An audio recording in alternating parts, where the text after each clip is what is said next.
نحمده ونصلي على رسوله الكريم اما بعد فاعوذ باللہ من الشیطان الرجیم بسم اللہ الرحمن الرحیم السلام علیکم ورحمۃ اللہ وبرکاتہ۔ کیا حال ہے آپ تمام بچوں کا؟ اللہ آپ تمام کو شیطان کی شر سے محفوظ رکھے، آمین یا رب۔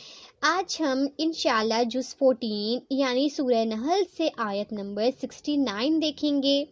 اللہ تعالیٰ کا ارشاد مبارک ہے، پھر ہر قسم کے پھلوں میں سے کھاؤ اور اپنے رب کے بنائے ہوئے نرم اور آسان راستوں پر چلتی رہو۔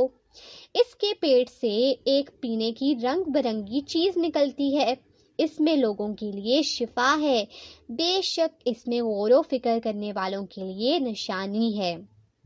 پیارے بچوں، کیا آپ نے کبھی ہنی بی کو دیکھا ہے؟ چلے دیکھا تو ہوگا، لیکن کیا آپ نے کبھی ہنی بی پر غور کیا ہے؟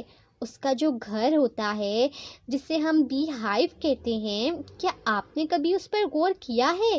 کتنی چھوٹی سی ہوتی ہے نا ہنی بی، لیکن دیکھیں ہر فلاور سے فروٹ سے جا کر جوس لیتی ہیں، اور اس کے اندر کا نظام تو دیکھیں، کڑوے کڑوے فلاور سے جب وہ جوس لیتی ہیں تو اللہ تعالیٰ کی قدرت تو آپ دیکھیں کہ وہ کتنا میٹھا ہو جاتا ہے، اور پھر اپنے گھر کی طرف جاتی ہیں۔ وہ اپنے گھر کا راستہ کبھی نہیں بھولتی، وہ لمبا سفر کر کے میلوں دور جاتی ہیں فلاورز کے جوس پینے کے لیے، اور حیرت کی بات یہ ہے کہ وہ واپس اپنے گھر آتی ہیں اسی جگہ پر، اور اس کا جو گھر ہوتا ہے جسے بی ہائیوز کہتے ہیں، اس کا تو کیا کہنا۔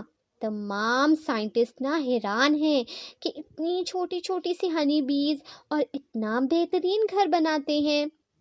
آپ کو پتہ ہے بی ہائیوز میں والز ہوتے ہیں تاکہ ہنی کو پروٹیکٹ کیا جا سکے، اور جب ہیٹ بہت زیادہ ہوتی ہے تو وہ اپنے ونگز کو اس طرح ہلاتے ہیں تاکہ اس سے ہوا آئے اور ہنی کا جو ٹمپریچر ہوتا ہے وہ نارمل رہے۔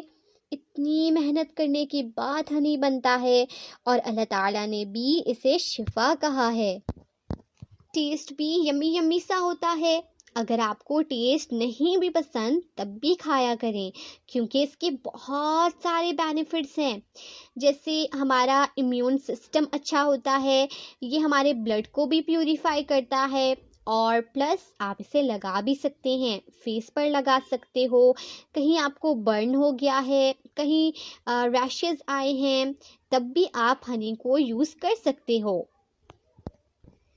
بہت سارے بچوں کو تو گیم سپورٹس بہت پسند ہوتے ہیں، لیکن وہ جلدی ٹائرڈ ہو جاتے ہیں، تو پیارے بچوں آپ یہ پیا کریں، انشاءاللہ اس سے ضرور فائدہ ہوگا، اور یہ سنت بھی تو ہے، اس لیے اب ماما بابا سے کہیں کہ وہ آپ کو ڈیلی شہد دیا کریں، چاہے آپ اسے وارم ملک میں ملا کر پئیں، واٹر میں ملا کر پئیں، یا پھر خالی پئیں، لیکن اسے ڈیلی پیا کریں اور اللہ تعالیٰ پر توکل رکھیں، کیونکہ جب اللہ تعالیٰ نے کہہ دیا کہ اس میں شفا ہے تو یقیناً اس میں شفا ہوگی، کیونکہ اللہ تعالیٰ کی ہر بات سچی ہوتی ہے۔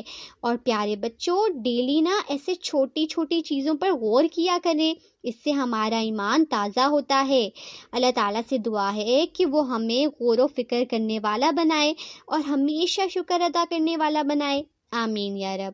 السلام علیکم ورحمۃ اللہ وبرکاتہ۔